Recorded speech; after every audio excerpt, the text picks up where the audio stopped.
तो आज हम कक्षा में आधारित प्रश्न पर सवाल कर रहे हैं।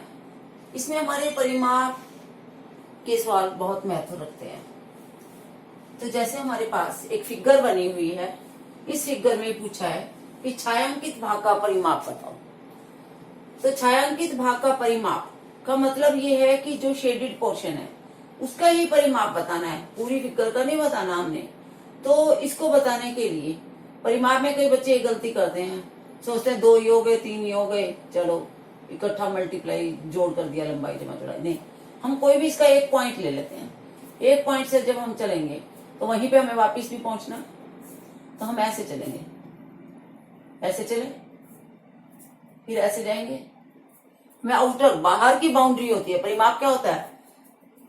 बाहर का क्षेत्र, बाहर की पूरी बाउंड्री का जब हम चक्कर लगाते हैं उसी पॉइंट पे पहुंच जाते हैं सीधा बिना किसी चीज को क्रॉस किए, तो वो हमारा क्या होता है? परिमाप। तो अगर मैंने ये पॉइंट इसका पकड़ लिया, यहां से मैं चल रही हूं, तो देखो ये हो गया 1, फिर हमने एक ये हो गया, देखिए कितने हो गए 2, फिर मैं ऐसे चली तो इसमें कितने आ गए मेरे पास? 1 2 3 4, क्योंकि 1 सेंटीमीटर है एक की इतनी लंबाई, तो 1 ये था, 2 ये हो गए। इसमें कितने आए? 1 2 3 4, तो 4 ये हो गए। फिर ये भी 4 है, तो मैं यहां तक पहुंच गई। फिर मैं यहां पे आई, तो ये कितना है? 1, ये 1 करो। फिर वापिस ऐसे चलेंगे वहीं पहुंचने के लिए। अब देखो, लेकिन कहां तक आएंगे हम? यहां तक। हमें आगे थोड़ा क्रॉस करना है कि हम पूरा जाएंगे। तो कितने हैं हमारे पास? 3, तो 3। फिर हम इधर आएंगे, तो कितने इधर आई? 2। फिर इधर आएंगे वापिस, तो कितना इधर है? 1।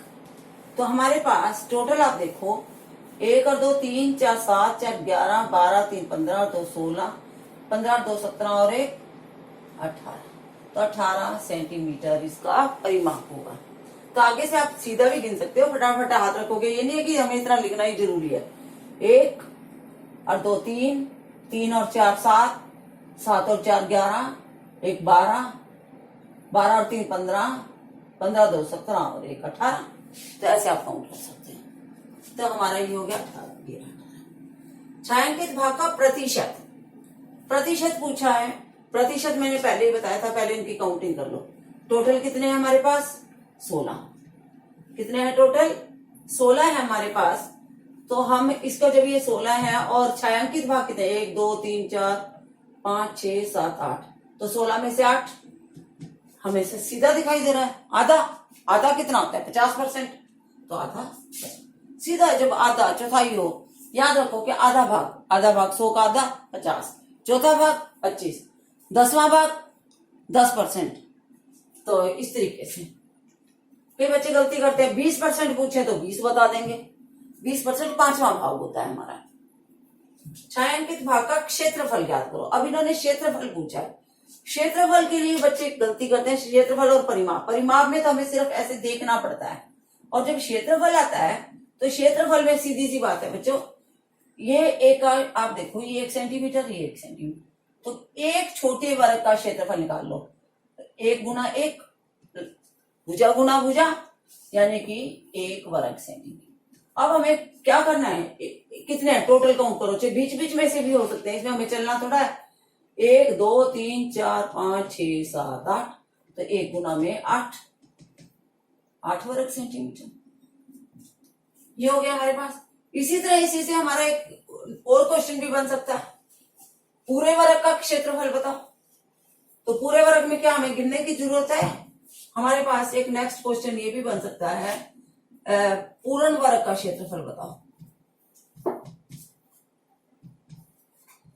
क्षेत्रफल होगा, क्या क्षेत्रफल होगा? इसमें वो हमारे पास कई ऑप्शन दे सकते हैं, 13 भी 10 16, और डी ऑप्शन में हमारे ये भी डाल सकते हैं हमारे पास 15, कुछ भी डाल दें। तो हमें ये देखना है कि इसके अंदर टोटल कितने वर्ग बने हुए हैं। टोटल कितने वर्ग बने हुए हैं? 16। तो जब 16 बने हुए थे, 1 का कितना है? 1, तो 16 सीधा भी कर सकते हो आप, ये हमें पता चल गया 16 वर्ग सेंटीमीटर। हाँ, एक गलती और भी होती है बच्चों इसके अंदर, ये मैंने लिखा नहीं।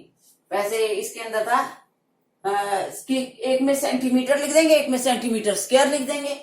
तो हमें पता है कि जो क्षेत्रफल होता है तो वो हमेशा वर्ग सेंटीमीटर वर्ग की इकाई में होता है। जैसे ऑप्शन देते समय वो तुम्हें ये भी लिख सकते हैं 16 सेंटीमीटर, और एक में लिख देंगे 16 वर्ग सेंटीमीटर या 16 सेंटीमीटर स्क्वायर। तो आपको वहां पे ध्यान दे लेना है, जहां पे 16 सेंटीमीटर स्क्वायर होगा वही आंसर होगा। अब ये तो मैं तुम्हें बता रही थी, इसीलिए मैंने किसी के बीच में भी कुछ भी नहीं लिखा, तो इसी के साथ ही मैंने ये क्वेश्चन ले लिया था। लेकिन ऐसा होता है। तो हम अब एक पांचवा क्वेश्चन इसमें एक ये भी बनता है बच्चों हमारा, क्योंकि एक ही फिगर है, एक ही फिगर से जितने ज्यादा हम डिस्कस कर ले उतना ज्यादा अच्छा है। पांचवा क्वेश्चन अगर मैं इसी से अगर आपको निकाल के देती हूँ तो इसके बीच में हमारे पास एक क्वेश्चन ये भी बन जाता है कि कितना भाग छायांकित नहीं है, कितना भाग छायांकित नहीं है। तो इसमें ध्यान आपको देना होगा, छायांकित नहीं, इसमें बच्चे पूछते समय में एकदम से ध्यान जाता है छायांकित है, इसमें तो कोई फर्क नहीं पड़ेगा। क्यों? क्योंकि तो आधा ही आता है, जितना छायांकित है उतना ही छायांकित नहीं है। तो 16 है, 16 में से 8, 1 2 3 4 5 6 7 8, तो ये भी कितना बन जाएगा हमारे पास 8। कितना भाग, तो भाग पूछा है तो बटा में 16, यानी कि 1/2। तो आपसे कोई भी ऑप्शन पूछ ले, तो मैंने इसमें कोई ऑप्शन नहीं दिया, पर क्वेश्चन नंबर 5 हमारा हो गया कि इसका आंसर बन गया हमारे पास 1/2। क्यों कैसे बना 1/2? हमें सीधा बन गया कि 8 है, 8 नहीं है तो सीधा 1/2। 6th क्वेश्चन में स्टेटमेंट सम्स है, टाइम कंज्यूमिंग नहीं है, अंडरस्टैंडिंग है कि मोहित 18 किलोमीटर प्रति घंटे की रफ्तार से। सबसे पहली बात तो है कि हम पूरा पढ़ें, फिर चले साथ साथ आप मेन चीज को अंडरलाइन जरूर कर लो कि इसमें मेन बात क्या चल रही है। 18 किलोमीटर प्रति घंटा, यानी कि 1 घंटा में 18 किलोमीटर। दिमाग में फिट कर लो कि घंटा 1 है और 18 किलोमीटर है। ये लिखना नहीं, लिखने की भी जरूरत नहीं पड़ेगी हमें अपने माइंड में फिट करना है। 2 घंटे 30 मिनट में कितनी दूरी जाएगी, यानी कि दूरी तो वो पूछ रहा है हमसे कि कितनी दूरी जाएगी, कितने में 2 घंटे। अब 2 घंटे, ये ज्यादातर सवाल पूछे जाते हैं ना, तो इसी टाइप के होते हैं कि आप ओरली कर सको, नहीं तो ये 5 नंबर में सवाल चला जाएगा, 6ठी क्लास में, 7th क्लास में 3 नंबर में चला जाएगा अगर हमें लंबा करना है तो हमारा सीधा सा होता है कि 18 2 किलोमीटर 2 घंटे पूछा है तो 18 दूना 36, तो ये हो गया। 30 मिनट होता आधा घंटा, तो आधे घंटे में आधा ही टाइम जाएगा, आधा किलोमीटर के हिसाब से जाएगा कि 1 किलोमीटर है तो आधा किलोमीटर, 18 किलोमीटर है तो कितने किलोमीटर और जाएगा, 9 किलोमीटर, बन गया 45 किलोमीटर। तो हमें ऐसे ओरली करना है कि यहीं से देखो आप 18 किलोमीटर प्रति घंटा, यानी कि 1 घंटे में 18, तो 2 घंटे में 36, तो आपको लिखते समय ऐसा करना है 36। 30 मिनट आधा घंटा, 30 मिनट कितना होते हैं, आधा घंटा होता है, इसीलिए आप इसका भी आधा कर लो तो बन गया 45, तो यहाँ पे 45 आंसर करो किलोमीटर। नेक्स्ट है, निम्नलिखित में से किस संख्या के गुणांक 5 और 9 हैं, यानी कि जो 5 से भी भाग हो रहा है और 9 से भी भाग हो रहा है। अब 35 है, ये सिर्फ 5 से हो रहा है, 45 किससे हो रहा है, 5 से भी भाग हो रहा है और 9 से भी हो रहा है, तो 45 हो गया। 27 सिर्फ 3 से 9 से हो रहा है, 54 सिर्फ 9 से हो रहा है। इसने कहा है 5 और 9, जो 5 से भी भाग होता है और 9 से भी होता है, तो इसका मतलब 45। तो ये हमारे पास हो गया क्वेश्चन नंबर 7। हमारे पास 8वें क्वेश्चन में 3 ट्रायंगल्स बने हुए और इस टाइप से फिगर है। एक जगह क्वेश्चन मार्क डाला हुआ है, तो हमें बताना है यहाँ पे क्या आएगा। तो आप इसमें फिर वही सीक्वेंस फाइंड आउट करो कि इसके अंदर क्या बन रहा है कि जिससे बीच में 10 आया। तो मैंने देखा कि 2 और 3 5 और 5 10, इन तीनों को जोड़ने पर 10 आ रहा है, नेक्स्ट में भी देखूंगी कि जोड़ने पे ही 16 आ रहा है या नहीं आ रहा। अगर आ रहा है तो हम नेक्स्ट में भी जोड़ देंगे, नहीं आ रहा तो फिर हम कुछ और ढूंढेंगे कि घटाने पे आ रहा है या किसी को 2 से गुणा करने पे आ रहा है, क्या आ रहा है। तो हमारा जोड़ने पे आया 2 और 3 5 और 5 10, ये बन गया 2 3 और 5 को जोड़ने पर क्या बन गया 10, तो ये 10 बन गया। तो अब इसमें देखो 6 9 15 और 1 16, ये भी बन गया हमारा जोड़ने पे। 3 4 7 और 7 14, तो इसका मतलब 3 जमा 4 जमा 7 जो जुड़ के आएगा वही इसका आंसर होगा, क्योंकि ये भी जोड़ने पे आया है 16 और 10 भी जोड़ने पे आया है, तो ये कितना बन गया हमारे पास 14, तो 14 हमारा आंसर।